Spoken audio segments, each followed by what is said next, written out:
Bonjour à tous, Rémi pour le magasin Jacques et Pêche. Une petite vidéo aujourd'hui pour vous parler d'une technique que j'ai pratiquée il y a maintenant pas mal d'années, je dirais il y a 10 ou 15 ans. Je la pratiquais beaucoup quand j'étais plus jeune, et en particulier à l'ouverture, c'est la pêche au verron manié. La pêche au verron manié, c'est une technique quand même qui permet de toucher souvent des belles truites, de gros poissons, et c'est une technique reine pour l'ouverture quand les truites cherchent justement ont ce besoin de se nourrir après la fraye, l'eau est froide, et c'est une technique qui va vraiment vous permettre de pêcher de manière insistante. Comme vous le savez, depuis quelques années en Belgique, on doit maintenant pêcher avec des hameçons sans ardillon, en eau vive et en eau mixte. Et ce que beaucoup de pêcheurs au verron manié me disent, en fait, c'est que le problème, c'est que le verron glisse de leur monture et ne tient pas.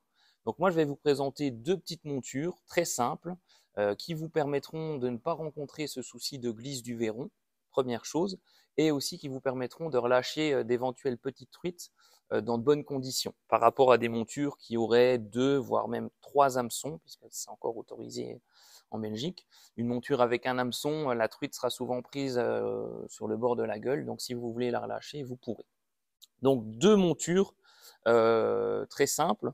La première étant celle-ci, qui a une plombée en tête, donc le plomb est ici devant le poisson. Le principe est assez simple, en fait on loche son verron, donc là on a mis un petit poissonnet en plastique en imitation.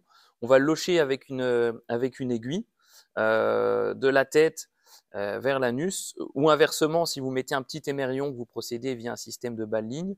À chaque fois que vous devrez changer votre verron, vous dégraferez l'émerillon, sortirez le bas-ligne et vous le repasserez donc dans le sens inverse de l'anus vers la bouche de votre verron.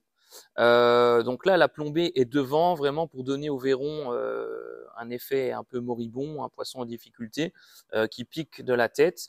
Et c'est une monture qui va vraiment vous permettre de l'animer, de le dandiner de manière assez insistante devant les cages des poissons, où sont souvent cachées les truites à l'ouverture. Montage assez simple, donc un hameçon triple. Et ce système, je ne dirais pas de godille, parce que la vraie godille, c'est le deuxième système que je vais vous présenter après, mais d'un plomb monté sur un tube. Donc le tube est réglable, comme on vous le montre ici dans la vignette, pour pouvoir adapter la longueur de votre monture au verron. Vous avez deux petits systèmes métalliques que vous claquerez sur votre verron pour éviter qu'il ne glisse. Une chose importante, un problème qu'on va rencontrer assez souvent quand on va animer son poisson, en fait, du fait qu'on tire sur le fil, bien souvent il va se plier comme ça, il va se mettre de travers et il va tourner sur lui-même. Un vrai verron, ça ne tourne pas sur soi-même.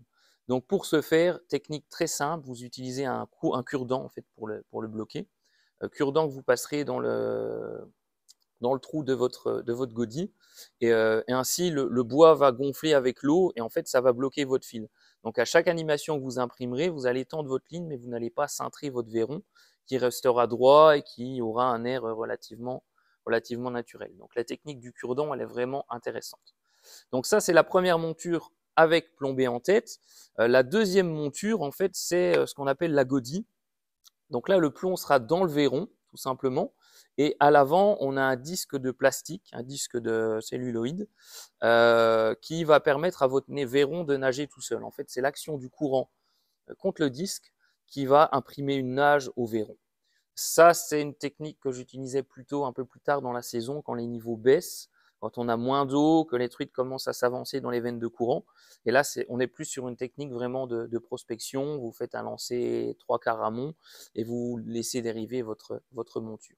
Donc la godille avec le disque de plastique devant, ou le système plombé en tête, mais à chaque fois, toujours comme je disais, un système où on loche le verron et on utilise un seul triple. Donc voilà, deux techniques complémentaires, très simples à mettre en œuvre, honnêtement. Voilà, si vous venez au magasin, on vous montrera, mais il n'y a vraiment rien de sorcier. Et c'est des techniques qui prennent du poisson. J'ai parlé de la pêche au verron. Évidemment, ce type de monture peut s'adapter sur des leurres souples. On fait maintenant pas mal d'imitations de leurres souples qui imitent un verron. Je pense au Flash G-Shad de chez Fichero, donc Shad 3 pouces de chez Megabass, ou un qui va bien aussi, c'est le One Up Shad, qui a un corps assez rond, et donc le corps ne s'esquinte pas comme un leurre plus fin quand on le met sur la monture. Petit point quand même au niveau des hameçons. Moi, j'ai utilisé des hameçons triple numéro 12. Des hameçons quand même de bonne qualité. On n'a qu'un hameçon, donc il faut quand même que ça pique. On retrouve pas mal de références sur le marché. Chez Honor, vous allez trouver des hameçons assez piquants, assez fins de fer. Donc là, c'est le ST11. Chez Decoy, le YS25, qui a une forme un peu particulière qui limite vraiment les décrochés. En fait, il a une forme différente du Honor. Il est plus fort de fer, il ne se plie pas, il ne se casse pas, et on décroche un peu moins. L'un et l'autre ont vraiment leur avantage et leur inconvénient. Le Honor est très très piquant, mais un peu fragile. Le YS25, très piquant, mais plus solide. Un peu moins piquant quand même que le Honor. Par contre, il est nettement plus solide, il a cette forme qui limite les décrochés.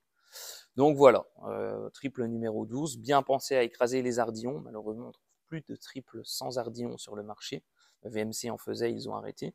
Donc toujours bien écraser les ardillons de vos hameçons triples, sinon vous ne serez pas en règle par rapport à la législation belge. Voilà, et ben écoutez, je vous souhaite une bonne ouverture 2023 et je vous dis à très bientôt au magasin ou via le site internet dont je vous rappelle l'adresse www.jacquet-pêche.com. Merci, à bientôt.